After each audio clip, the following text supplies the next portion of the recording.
Hi hello everyone, అందరూ ఎలా ఉన్నారు? ఈరోజు మన రెసిపీ ఏంటంటే ఆనపకాయ దప్పలం అండి.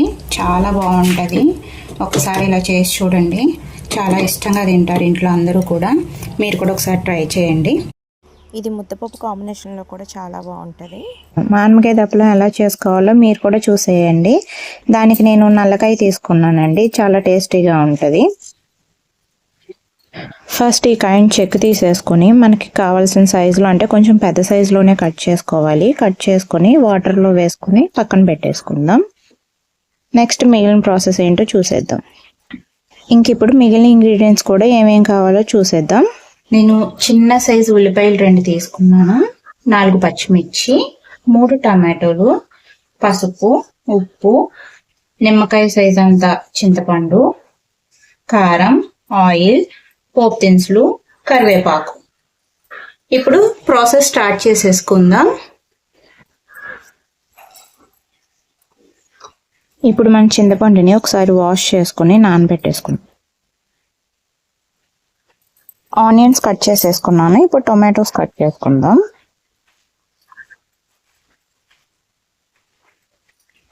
ఇప్పుడు ఒక బాండీ తీసుకుని మనం కట్ చేసుకున్నవన్నీ ఒక్కొక్కటిగా ఇందులో వేసేసుకుందాం.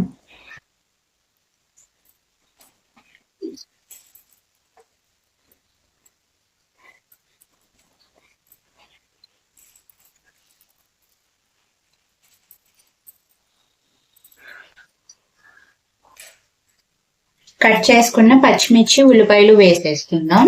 టొమాటోస్ అప్పుడే వేసుకోవద్దు, సగం ఉడికాక అప్పుడు వేసుకుందాం. ఇప్పుడు ఇందులో మన టేస్ట్కి సరిపడా సాల్ట్ వేసుకుందాం. నేను 2 స్పూన్స్ వేసుకున్నాను, సరిపోకపోతే మళ్ళీ వేసుకుందాం. 1 పించ్ పసుపు వేసుకున్నాను. 2 స్పూన్స్ కారం వేసుకుంటున్నాను.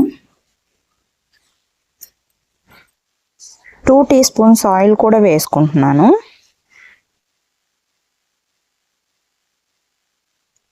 ఇప్పుడు కొంచెం వాటర్ పోసుకుందాం.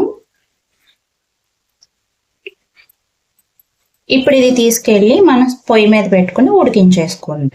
నేను ఇందాక ఇంగ్రీడియంట్స్ చూపించినప్పుడు బెల్లం చూపించలేదండి. ఇందులో బెల్లం కూడా వేసుకుంటాము, కాకపోతే అది ఇప్పుడు కాదు, మనకి మొత్తం ముక్కలన్నీ ఉడికిపోయిన తర్వాత వేసుకుంటాము.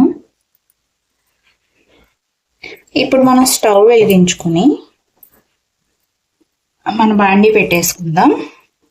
మంట మీడియంలో పెట్టుకుందాం. ఇప్పుడు దీన్ని ఇలా ఉడకనిద్దాం. ఒకసారి మూత తీసుకుని ఇదంతా కలుపుకుందాం. ఇప్పుడు ఇందులో టొమాటోస్ యాడ్ చేసుకుందాం.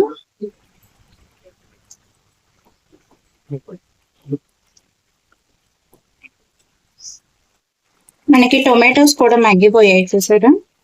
టొమాటోస్ కూడా మగ్గిపోయాయి. ఇప్పుడు ఇందులో మనం చింతపండు పిండి వేసుకుందాం.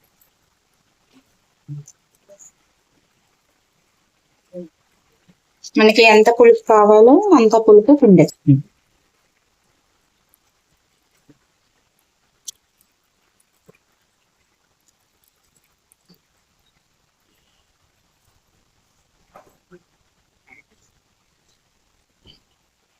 ఇప్పుడు ఇందులో బెల్లం వేసేసుకుందాం. మన టేస్ట్ అంతా ఈ బెల్లంలోనే ఉంటుందండి దప్పలంలో.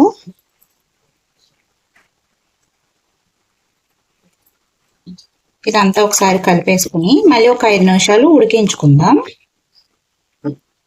చింతపండు పిండాం కదా, అది ఉడకాలి.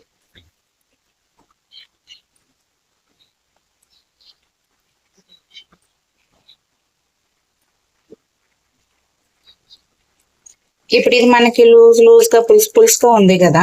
ఇప్పుడు ఏం చేద్దామంటే ఒకసారి పప్పు గుత్త పెట్టి దీన్ని మెదిపేసుకుందాం. మరీ ఎక్కువగా కాదండి, లైట్ గా మెదుపుకుందాం.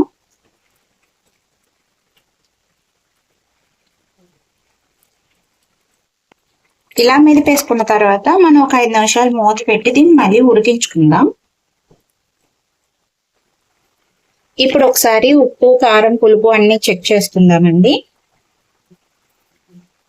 చూసారా, మనం పప్పు గుత్తితో మెదుపుకున్నాం కదా. ఇప్పుడు చూడండి ఎంత చక్కగా వచ్చేసిందో. ఇలా కావాలంటే ఇలా ఉంచేసుకోవచ్చు, లేదంటే ఇంకొంచెం దగ్గరికి రానిచ్చుకున్నాక స్టవ్ ఆఫ్ చేసుకోవచ్చు.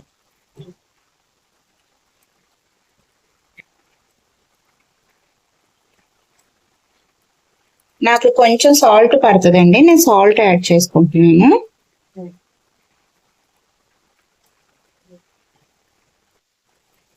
నాకు ఇలా సరిపోతుందండి, నేను స్టవ్ ఆఫ్ చేసేసుకుంటున్నాను.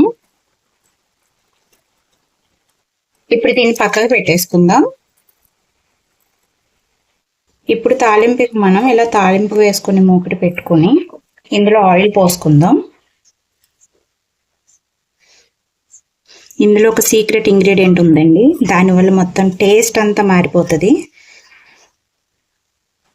నేను దాన్ని మీకు ఫస్ట్లో చూపించలేదు.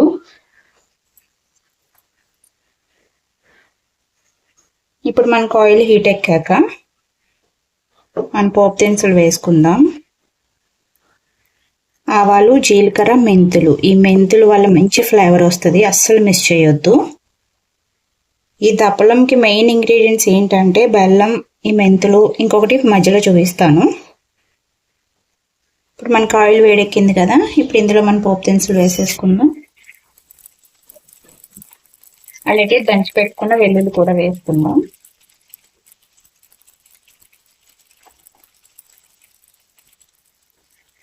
సీక్రెట్ ఇంగ్రీడియంట్ అన్నాను కదండి, అది ఇదే, చల్లమిరపకాయలు.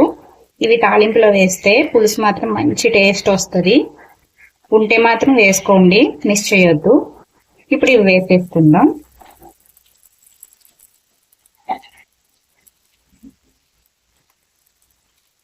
ఫైనల్గా మన కరివేపాకు.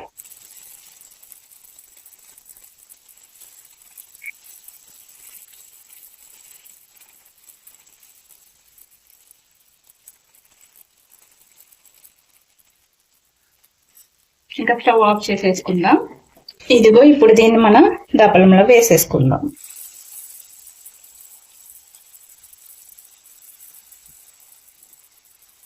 చూసారా మన దప్పలం ఎంత బాగుందో. మన ఆనపకాయ దప్పలం రెడీ అయిపోయిందండి. ఇది రైస్, చపాతి దేంట్లోకైనా చాలా బాగుంటుంది. ఎప్పుడు తినని వాళ్ళు కూడా ఇలా చేసి పెడితే చాలా ఇష్టంగా తింటారు. నా వీడియో కనుక మీకు నచ్చినట్టయితే లైక్ చేసి, షేర్ చేసి, సబ్స్క్రైబ్ చేసుకోండి. Thanks for watching.